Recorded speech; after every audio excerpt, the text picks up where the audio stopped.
الحمد لله نحمده ونستعينه ونستغفره ونؤمن به ونتوكل عليه ونعوذ بالله من شرور أنفسنا ومن سيئات أعمالنا من يهده الله فلا مضل له ومن يضلله فلا هادي له ونشهد أن لا إله إلا الله وحده لا شريك له ونشهد أن سيدنا ونبينا ومولانا محمدا عبده ورسوله أرسله الله تعالى إلى كافة الناس بشيرا ونذيرا أما بعد فإن أصدق الحديث كتاب الله وخير الهدي هدي محمد صلى الله عليه وسلم وشر الأمور محدثاتها وكل محدثة بدعة وكل بدعة ضلالة وكل ضلالة في النار. قال الله تبارك وتعالى في القرآن المجيد والفرقان الحميد وإنك لعلى خلق عظيم. وقال تعالى لقد كان لكم في رسول الله أسوة حسنة لمن كان يرجو الله واليوم الآخر وذكر الله كثيرا. وقال صلى الله عليه وسلم لا يؤمن أحدكم حتى يكون هواه تبعا لما جئت به أو كما قال صلى الله عليه وسلم. عزیزان محترم،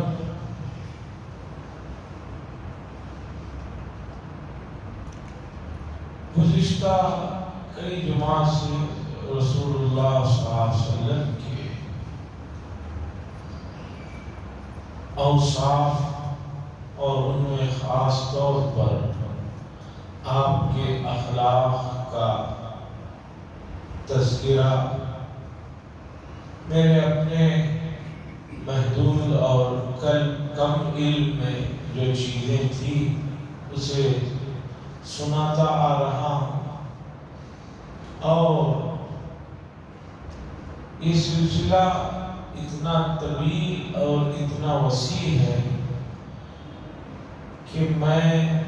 جو کہ بہت چھوٹا سا ایک طالب علم ہوں، میں کیا کہہ سکتا ہوں. بڑے بڑے حضرات نے بھی اپنی عاجزی اور اپنی کمزوری کا اعتراف کرتے ہوئے کہا کہ رسول اللہ صلی اللہ علیہ وسلم کے اخلاق کا جو چیپٹر ہے، جو باب ہے، وہ اتنا زیادہ ہے کہ لوگوں کی زندگیاں ختم ہو جائیں گی لیکن اسے کوئی آدمی مکمل کرنے کا دعویٰ نہیں کر سکتا. حضرات، رسول اللہ صلی اللہ علیہ وسلم نے ہمیں بتایا اور سکھایا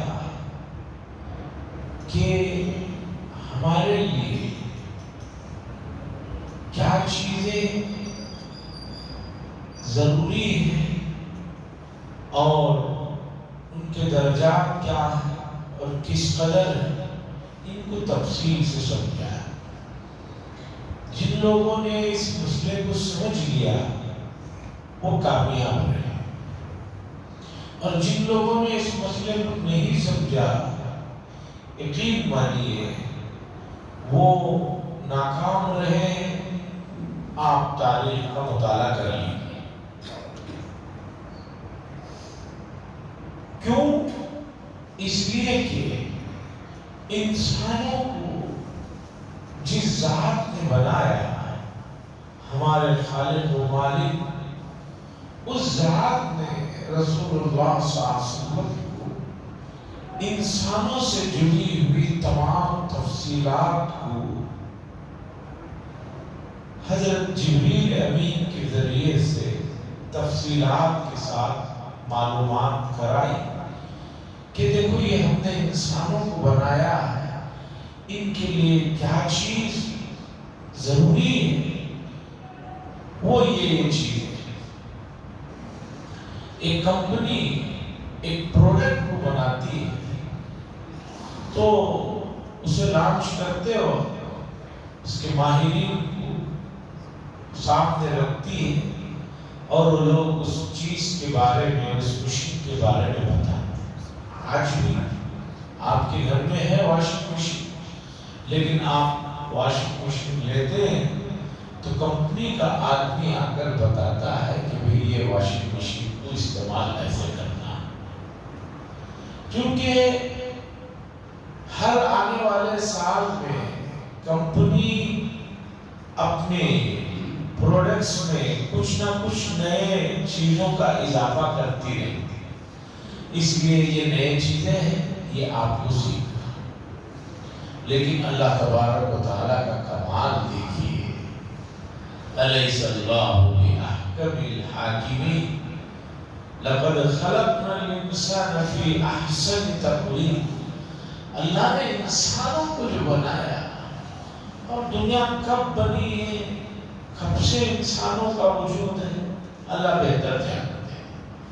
اور کب تک دنیا قائم رہے گی یہ بھی اللہ ہی بہتر جانتے ہیں۔ کوئی دعویٰ نہیں کر سکتا کہ دنیا فلاں سال ختم ہو جائے گی۔ جو اس طرح کی باتیں کرتے رہتے ہیں سائنسدان اور دوسرے تیسرے لوگ، وہ سب بیکار کی باتیں ہیں، وہ سب خام خیالی کی باتیں ہیں۔ اب تک کئی بار لوگوں نے اعلان کیا 2000 میں ختم ہو جائے گی، 2012 میں ختم ہو جائے گی، 27 میں ختم ہو جائے گی۔ یہ سب بیکار کی باتیں ہیں۔ دنیا کب تک رہے گی اللہ بہتر جانتا۔ خود انسان اپنے بارے میں نہیں جانتا وہ کب تک رہے گا، وہ دنیا کے بارے میں کیا پیشن گوئی کرتا ہے۔ میں کب تک رہوں گا میں نہیں جانتا۔ اور آپ کو تعجب ہوگا، ابھی قریب میں اخبارات میں ایک نیوز پڑھی، میں بہت حیرت ہو گئی۔ ایک دل کے ڈاکٹر، امراض، دل کے امراض، ہارٹ کے اسپیشلسٹ ڈاکٹر، جو بہت بڑے ڈاکٹر تھے، اچانک صبح اٹھے تو پتا چلا ان کا انتقال ہو گیا،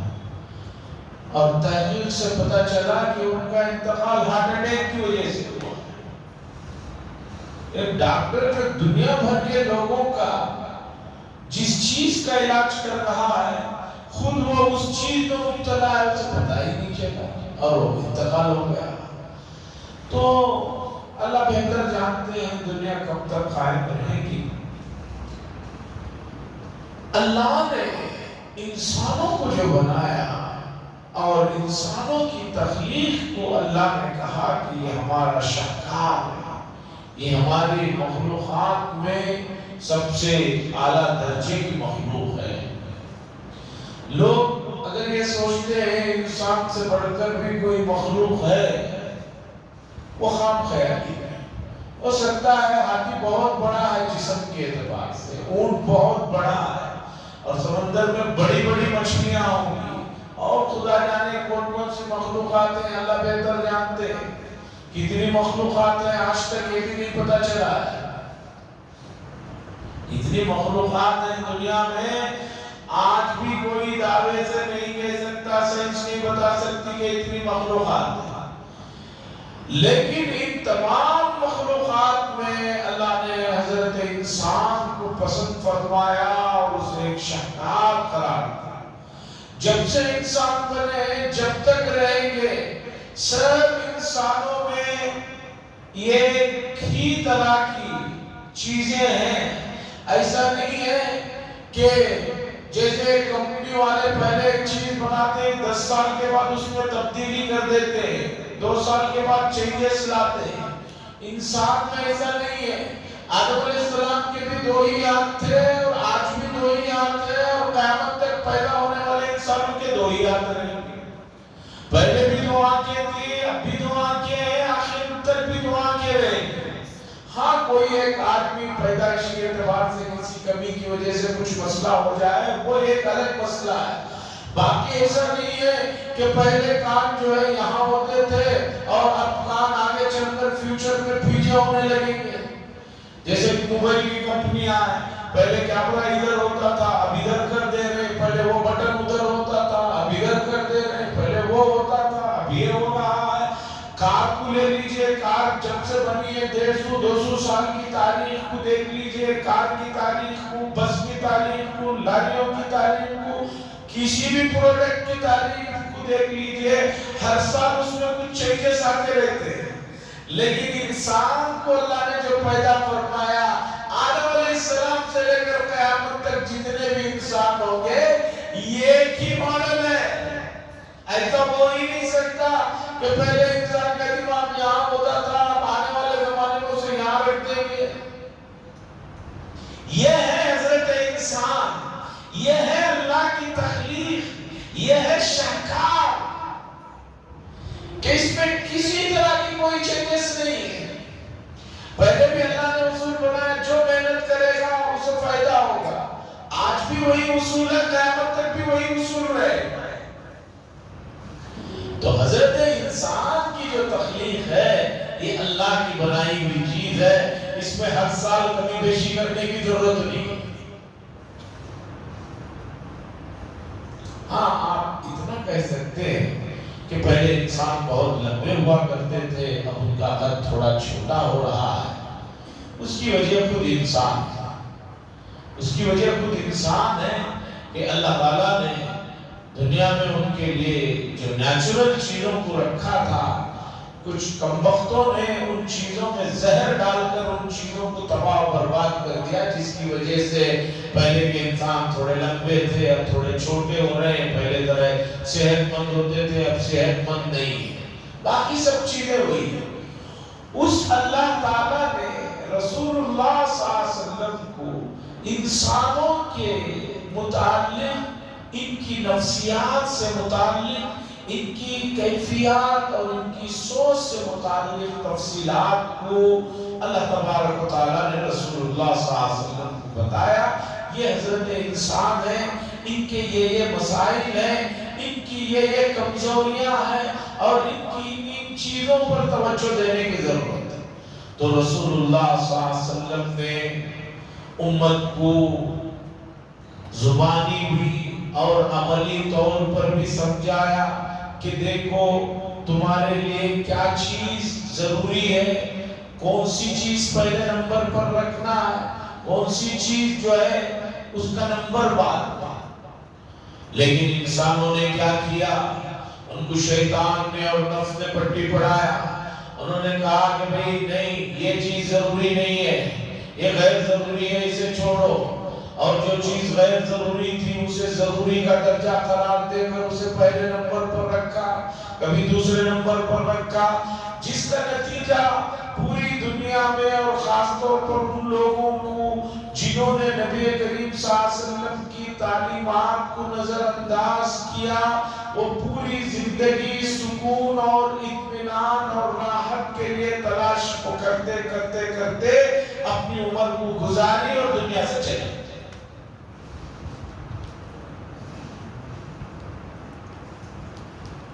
چھوٹی سی مثال سے بات سمجھاتا ہوں۔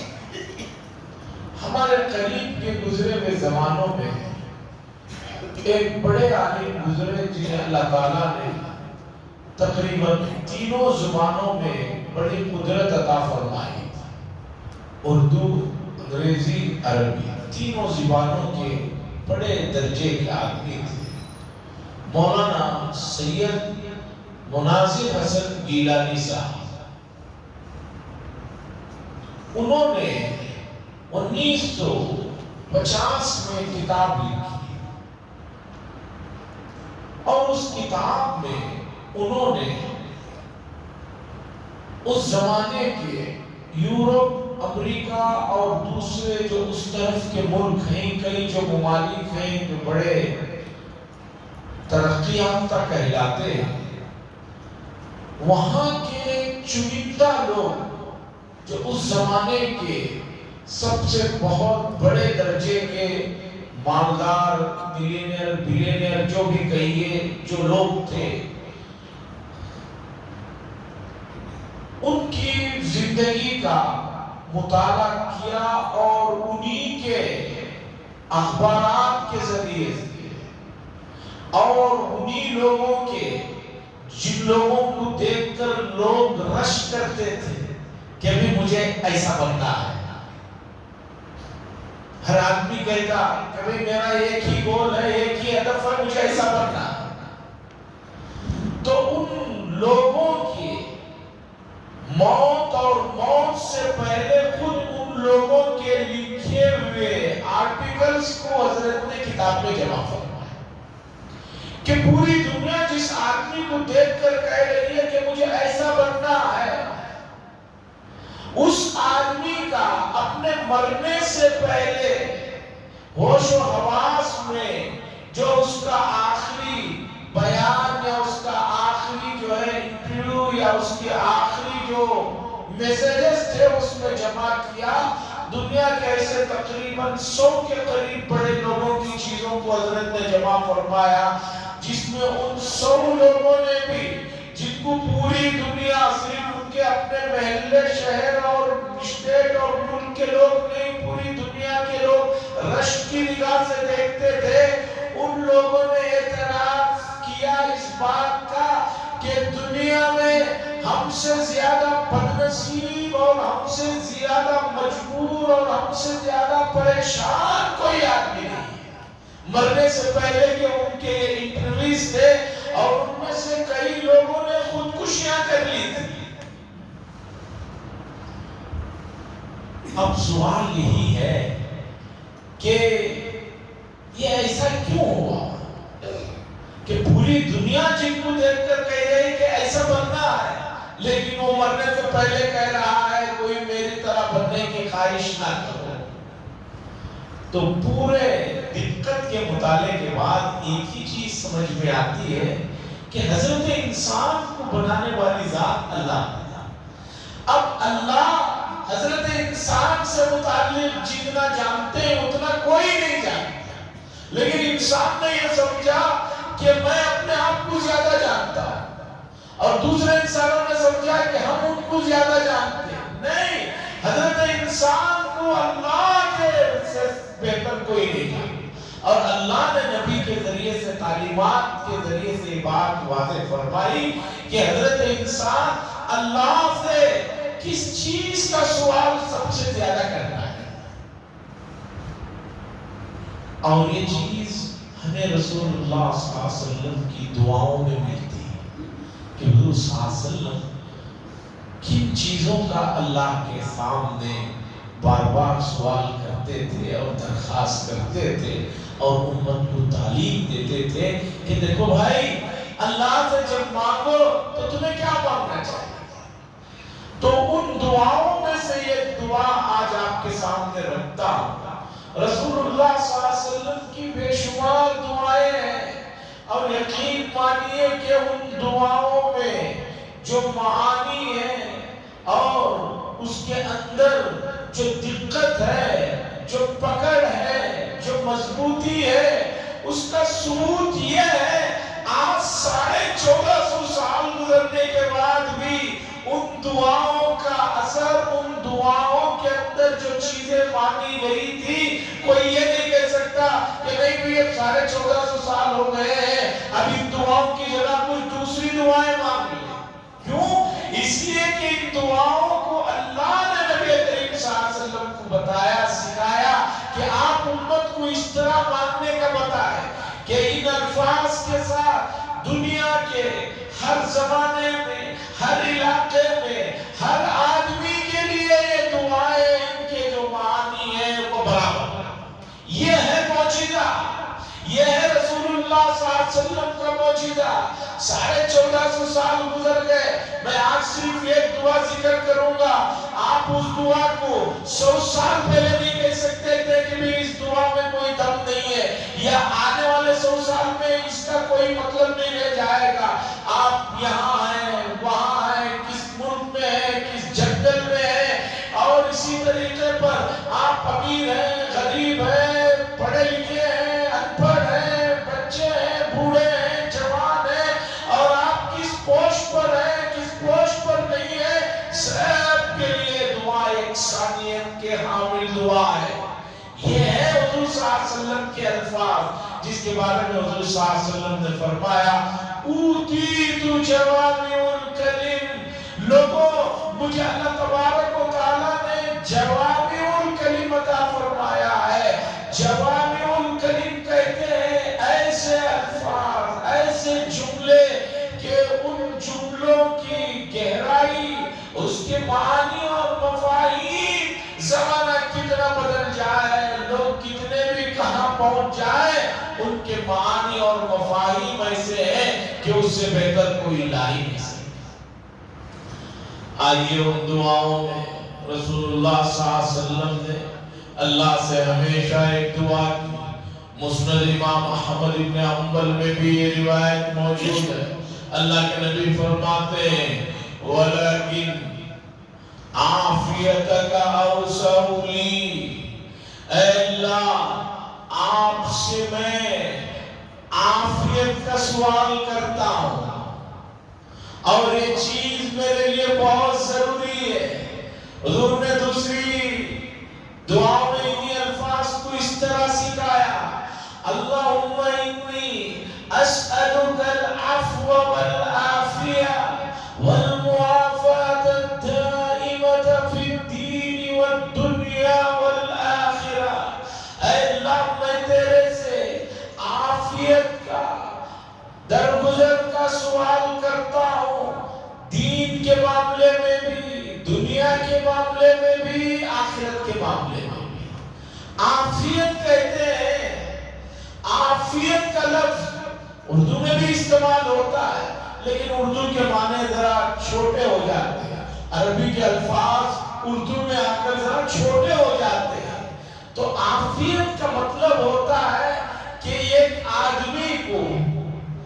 سکون کے لیے، اطمینان اور راحت کے لیے جو چیزیں چاہیے، جس قدر چاہیے، اے اللہ وہ چیزیں مجھے بس عطا فرما۔ اب ایک آدمی کو جس کے پاس دولت کی بھرمار ہے، لیکن دشمنوں کی،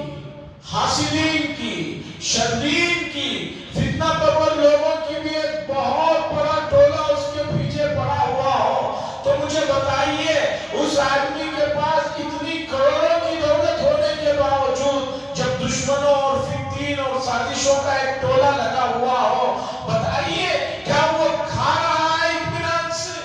کیا وہ سو رہا ہے اطمینان سے؟ کیا وہ بیٹھ سکتا ہے اطمینان سے؟ اتنی سارے انتظامات کرنے کے باوجود بھی اسے پتا چلتا ہے کہ بھی کہیں سے بھی کچھ بھی خطرہ ہو سکتا ہے۔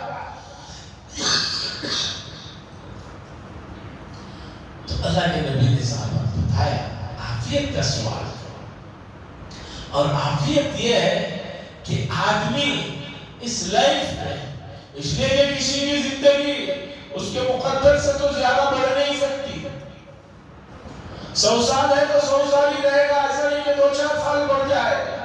اور 80 ہے تو 80 ہی رہیں گے۔ لیکن یہ 100 سال جینا، اگر ایک آدمی عافیت میں جیتا ہے تو یہ 100 سال اس کے لیے بہت بڑے ہیں، اور ایک آدمی 10 سال مصیبت میں جیتا ہے تو اس کی زندگی 1000 سال کے برابر ہو جاتی ہے پریشانی کی۔ مثال سے سمجھیے، ماشاءاللہ موسم ٹھنڈا ہو رہا ہے،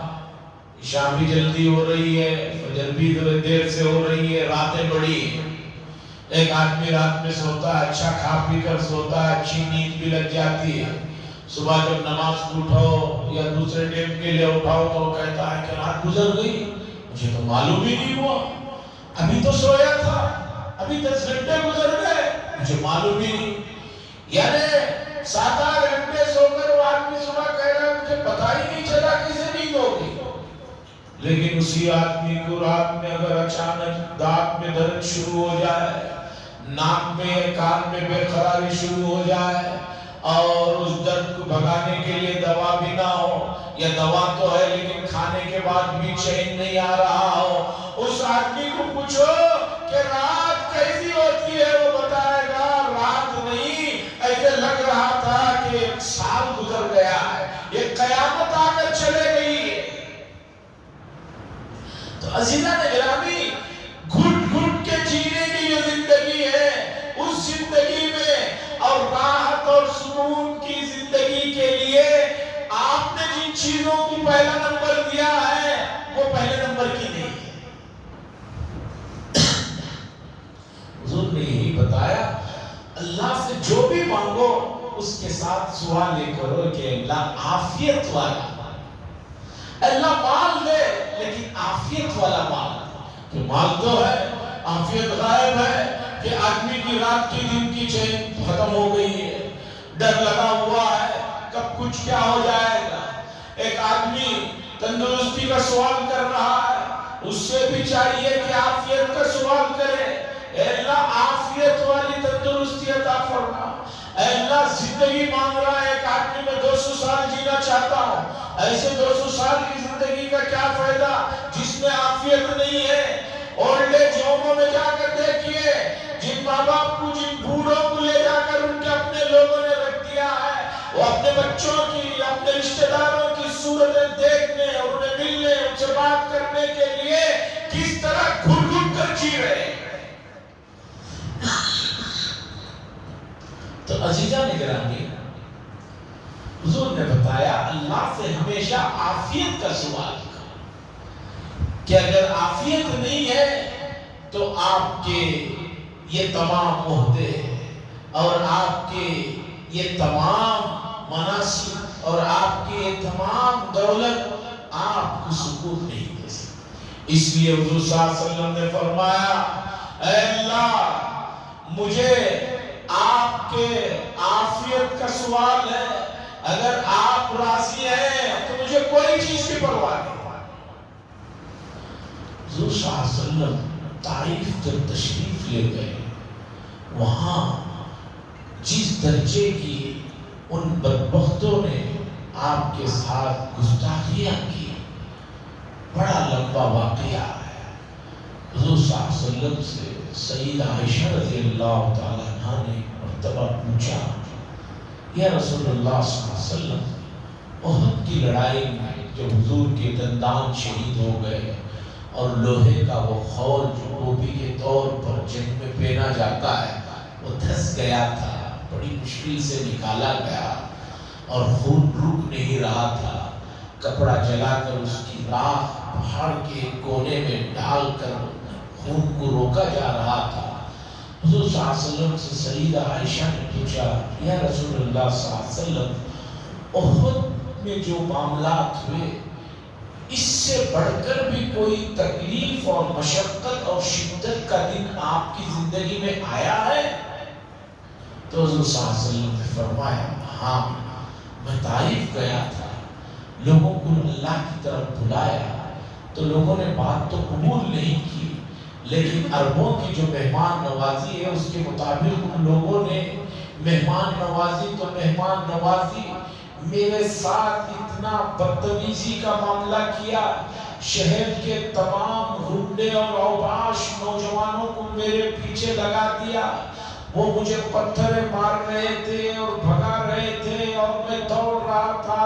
رہا تھا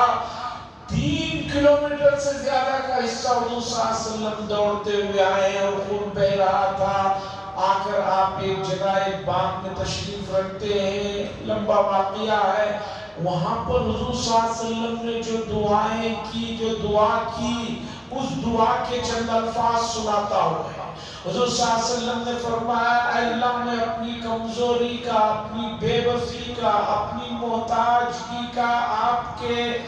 آپ کے سامنے اپنا معاملہ رکھتا ہوں۔ اس کے بعد اللہ کے نبی نے فرمایا، اے اللہ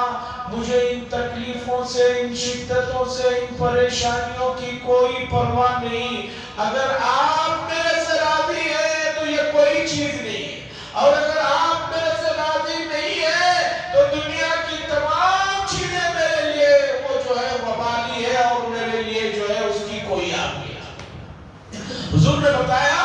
لوگوں تمہارا ویژن کیا ہونا چاہیے؟ تمہارا ویژن یہ ہونا چاہیے، تمہارا جو نظریہ یہ ہونا چاہیے کہ بھئی اللہ کا میرے ساتھ معاملہ کیا ہے، اللہ میرے سے راضی ہے یا نہیں۔ اگر یہ ویژن ذہن میں رکھو تو پھر دیکھو زندگی جینے کا لطف ہی الگ ہے۔ اگر تم نے یہ ویژن ہٹا کر صرف یہ ویژن ذہن میں رکھا کہ فلاں کی نظر میں میرا مقام کیسے بڑھے گا، اس کی نظر میں میری ویلیو کیسی بڑھے گی، یاد رکھو پوری زندگی اسی میں گزر جائے گی، نہ ادھر تمہاری ویلیو بڑھے گی اور ادھر اللہ کے یہاں تمہاری ویلیو گر جائے گی۔ حضرات جو چیزیں لائف ٹائم کہتے ہیں، آج کل ایک اصطلاح چلی ہے لائف ٹائم۔ لائف ٹائم کا مطلب نہیں ہوتا کہ آپ 100 سال جی رہے ہیں تو 100 سال تک کے لیے بھی چیز ہے، ایک مدت ہوتی ہے اس کے لیے، وہ چھوٹا لکھا ہوا رہتا ہے، لوگ اسے پڑھتے نہیں ہیں۔ تو لائف ٹائم جو چیز ہوتی ہے آدمی اسے پسند کرتا ہے، چلو یہ چیز لے لو، یہ لائف ٹائم کام آئے گا۔ تو یاد رکھیے آپ کی لائف یہاں ختم نہیں ہوتی ہے، اس کے بعد ایک لائف ہے جو نہیں ختم ہونے والی ہے۔ اس لائف کے لیے آپ کیا کر رہے ہیں، کیا سوچ رہے ہیں، اس کے بارے میں بھی ہمیں کبھی سوچنا چاہیے۔ اس لائف کے لیے رسول اللہ صلی اللہ علیہ وسلم نے بتایا، لوگوں ایک ایسی لائف بھی ہے، ایک ایسی زندگی بھی ہے کہ وہاں کبھی اختتام نہیں ہے، اس کی جو ہے انتہا نہیں ہے۔ اس لائف میں کام آنے والی جو چیزیں ہیں وہ ہے اللہ کی رضا، وہاں چلنے والی کرنسی، وہاں چلنے والے جو کارڈ ہیں وہ کارڈ ہے وہ اللہ کی رضا۔ اور اللہ کی رضا کس میں ہے؟ اللہ کی رضا اس میں ہے کہ آدمی رسول اللہ صلی اللہ علیہ وسلم کی زندگی کا گہرائی کے ساتھ مطالعہ کرے، آپ کے شب و روز کو دیکھے، آپ کے اٹھنے بیٹھنے چلنے پھرنے کھانے پینے کو دیکھے،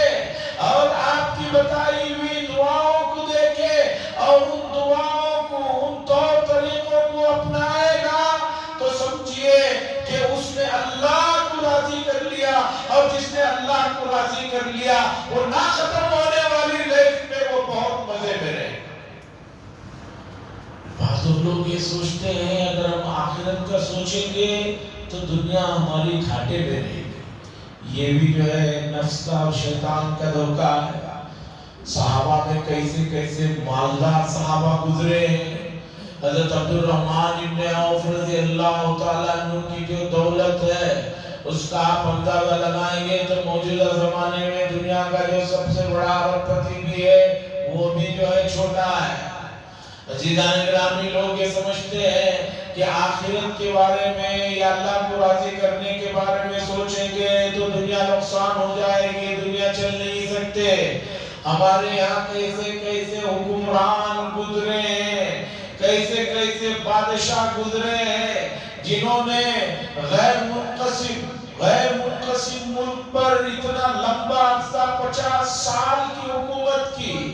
جس میں موجودہ پاکستان، افغانستان، سری لنکا، بھوٹان یہ سب علاقے تھے، لیکن عالم کیا تھا؟ ان لوگوں کا عالم کیا تھا کہ وقت کے بڑے بڑے بزرگ اور علماء کرام بھی جو ہے ان سے اپنے معاملات کا مشورہ کرنے کے لیے ان کے پاس آتے تھے۔ خواجہ قطب الدین بختیار کاکی رحمۃ اللہ علیہ اور دوسرے ان کے واقعات پڑھیے کہ اس زمانے کے بادشاہ ہونے کے باوجود ایسے گزرے ہیں جن کی تہجد کبھی قضا نہیں ہوئی۔ عزیزان گرامی، آپ جس طرح سوچیں گے آپ کو چیز ویسے ہی نظر آئے گی۔ آپ شریعت کو، رسول اللہ صلی اللہ علیہ وسلم کے طور طریقوں کو محبت کی نگاہ سے دیکھیے، چاہت کی اور اپنائیت کی نگاہ سے دیکھیے۔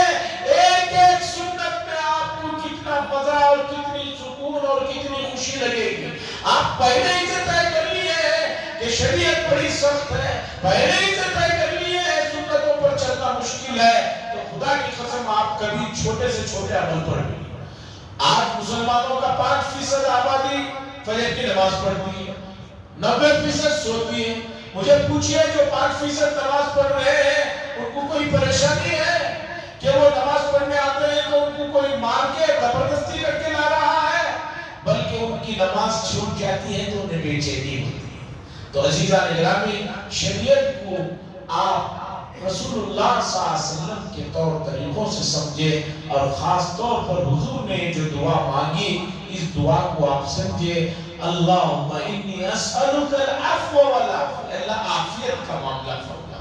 عافیت وہ چیز ہے کہ جس کے مل جانے سے آدمی موجودہ جتنی بھی چیزیں جدید ہیں وہ تمام چیزیں بھی اسے وہ سکون و اطمینان نہیں دے سکتی جو اللہ کی طرف سے عافیت میں ملتی ہے۔ عافیت بہت بڑا مفہوم رکھتا ہے، ہمیں چاہیے اللہ تبارک و تعالیٰ سے عافیت کا سوال کرتے رہیں، عافیت کا سوال کرتے رہیں، تو انشاءاللہ یہ دنیا بھی عافیت سے گزرے گی، موت بھی عافیت سے آئے گی، موت کے بعد کے مراحل بھی عافیت سے گزر جائیں گے۔ اللہ سے دعا فرمائے اللہ تبارک و تعالیٰ ان چیزوں کو سمجھنے کی اور اس کے تقاضوں پر عمل کرنے کی توفیق نصیب فرمائے۔ وآخر دعوانا الحمدللہ رب العالمین۔